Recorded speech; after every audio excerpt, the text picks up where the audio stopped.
Hello everyone. इस video का पहला टॉपिक है power in an AC circuit. एक एसी सर्किट में की जो पावर होती है उसको हमने निकालना है।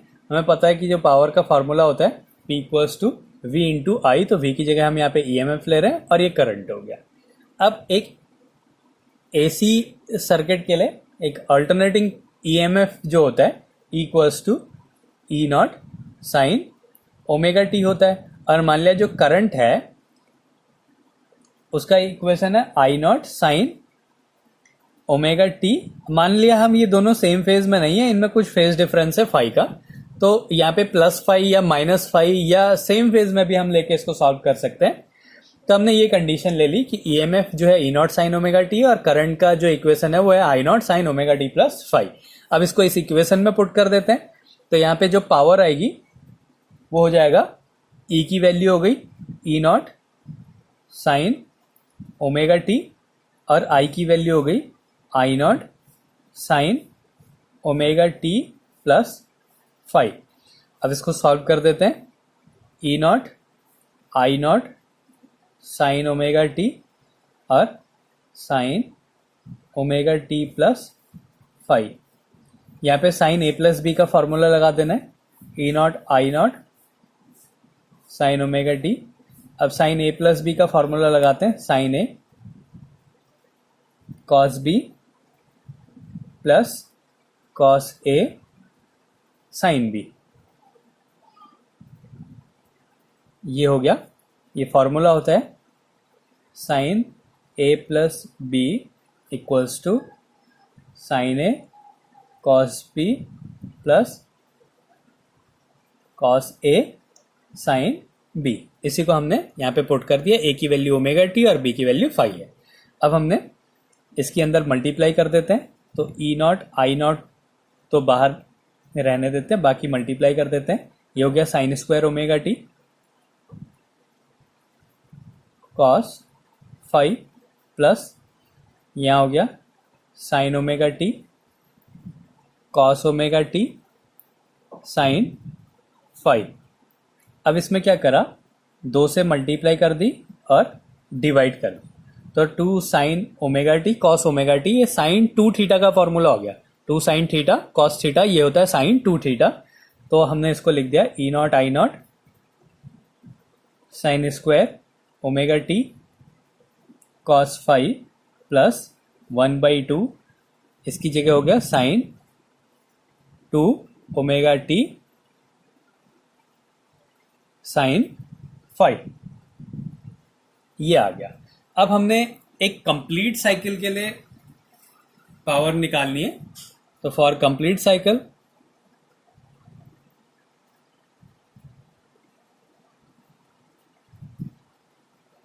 एक कंप्लीट साइकिल के लिए जो पावर होगी वो इसका इंटीग्रेशन करके आएगा। मान लिया ये P डैश है, तो ये एक कंप्लीट साइकिल के लिए 0 टू T P टाइम के रिस्पेक्ट में अपॉन T कर दिया।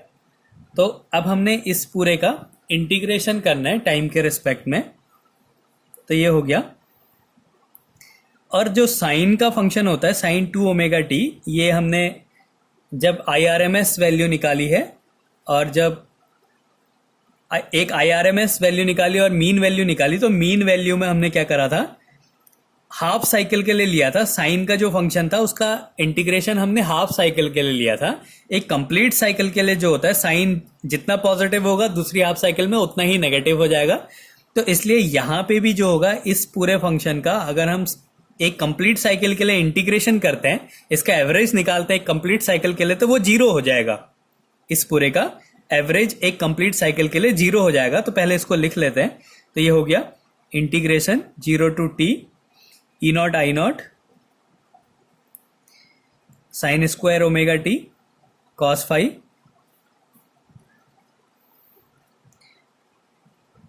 अपॉन टी, सेपरेट कर देते हैं इसे, अपॉन टी प्लस इस वाले को लिखते हैं अब 1/2 0 to T sine 2 omega t sine 5 upon t. ये इसके भी अपॉन में टी, इसके भी अपॉन में टी, और दोनों का इंटीग्रेशन हमने 0 टू टी करना है, टाइम के रिस्पेक्ट में इसका इंटीग्रेशन करना है। अब एक कंप्लीट साइकिल के लिए, ये पूरा साइकिल के लिए, एक कंप्लीट साइकिल के लिए अगर साइन के फंक्शन का हम इंटीग्रेशन करते हैं, इसका एवरेज निकालते हैं तो वो जीरो आ जाता है। तो ये वाला जो टर्म होगा ये जीरो हो जाएगा।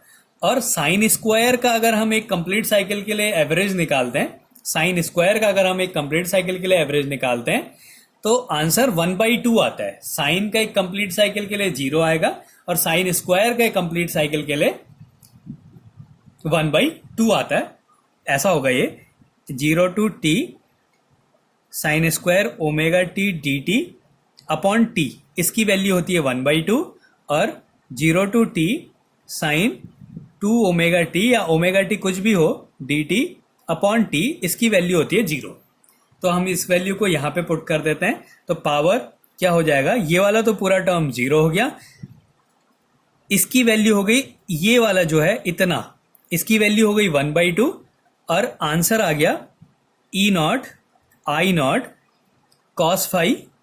और इतना जो पूरा टर्म है sine square omega T upon T, इसका इंटीग्रेशन, ये एवरेज है पूरा, इसकी वैल्यू जो है 1/2 हो जाएगी, कॉस फाई भी बाहर आ जाएगा। तो इसको जब हम इंटीग्रेशन करेंगे तो 1/2 E naught I naught cos phi इसका आंसर आएगा। तो इसको थोड़ा सा और सॉल्व कर देते हैं। पी इक्वल्स टू 1/2,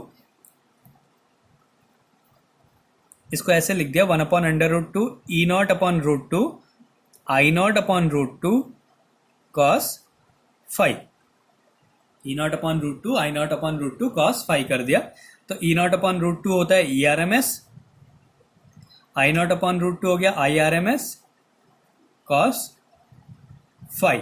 ये पावर का फॉर्मूला है E R M S I R M S cos phi. तो ये होती है एक एसी सर्किट में एक पूरे कंप्लीट साइकिल के लिए जो एवरेज पावर होती है, इसकी वैल्यू होती है E R M S I R M S cos phi. इसको दोबारा से देख लेते हैं। माना जो ई आर एम एस है उसकी वैल्यू है E naught sine omega t, I R M S जो ई एम एफ है उसकी value I naught sine omega T, और जो करंट है वो है I naught sine omega T plus phi. माना इसमें जो फेज डिफरेंस है वो फाई का फेज डिफरेंस है। अब फिर से यहाँ पे पी डैश की वैल्यू पुट कर दी, ई की वैल्यू हो गई E naught sine omega t, I की वैल्यू हो गई I naught sine omega T plus phi. फिर इसको इसके साथ लिख दिया, फिर यहाँ पे फॉर्मूला सॉल्व कर दिया, sign A cos b plus cos A sine B, इसको सॉल्व कर दिया। फिर इसकी मल्टीप्लाई कर दी, मल्टीप्लाई करने के बाद ये आ गया, यहाँ पे 2 से ऊपर नीचे मल्टीप्लाई कर दी तो 2 sign omega T cos omega T, तो ये वाला है, इसकी जगह हमने लिख दिया साइन 2 ओमेगा टी 1/2। अब हमने इसका एवरेज निकालना है कंप्लीट साइकिल के लिए, तो हमने पहले इसको सेपरेट कर दिया। तो E naught I naught sine square omega T cos phi upon t 0 to t d t, और प्लस ये हो गया 0 to t 1/2 sine 2 omega t sine phi upon t d t. अब एक साइन का एक कंप्लीट साइकिल के लिए इंटीग्रेशन, साइन का कंप्लीट साइकिल के लिए इंटीग्रेशन अगर हम करते हैं, उसका एवरेज निकालते हैं, एक कंप्लीट साइकिल के लिए एवरेज निकालें तो वो 0 आएगा। और साइन स्क्वायर का अगर हम एक कंप्लीट साइकिल के लिए एवरेज निकालते हैं तो वो 1/2 आती है। तो ये साइन स्क्वायर का एवरेज है तो इसकी जगह 1/2 आ जाएगा, और ये वाला जो है वो 0 हो जाएगा। तो ये वाला तो पूरा 0 हो गया, इसकी जगह 1/2 आ गया, तो ये E naught I naught 1/2 cos phi, तो 1/2 E naught I naught cos phi हो गया। इसको फिर थोड़ा चेंज कर दिया, 2 को √2 इंटू √2 लिख दिया, तो ई नॉट अपॉन √2 की value E R M S हो गई, आई नॉट अपॉन √2 की वैल्यू हो गई आई आर एम एस। अब इसके बाद अगला टॉपिक है हमारा वॉटलेस करंट। वॉटलेस करंट,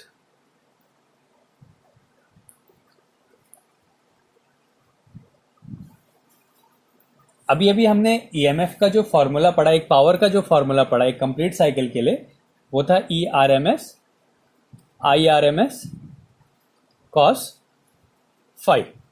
ये जो है हमने अभी ईएमएफ का पावर का फॉर्मूला पढ़ा है। अब अगर सर्किट में इंडक्टर या कैपेसिटर लगा है, सर्किट में इफ सर्किट कंटेनिंग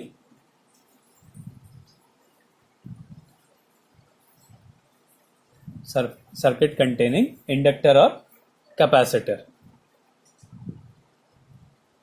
इंडक्टर और कैपेसिटर, तो अगर सर्किट में इंडक्टर और कैपेसिटर लगा होता है तो जो फेज डिफरेंस होता है वहाँ पे जो फेज डिफरेंस होता है वो π/2 का होता है। तो इस केस में जो पावर हो जाएगी इन दोनों के केस में ERMS IRMS cos π/2। और cos π/2 की वैल्यू 0 होती है, तो जो पावर होगी वो क्या हो जाएगी, 0 हो जाएगी। तो इसमें क्या है कि करंट होने के बाद भी उसकी जो एवरेज पावर है उसको अगर पावर 0 हो जाए तो उस करंट को बोलते हैं वॉटलेस करंट। तो the current in an AC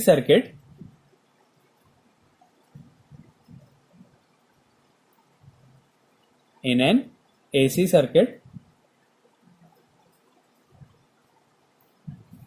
is said to be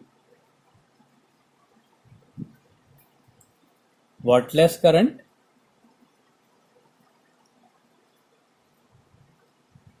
when the average power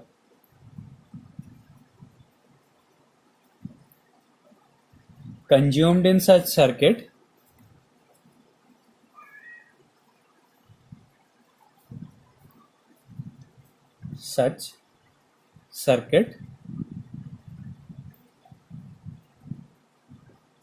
correspond to 0।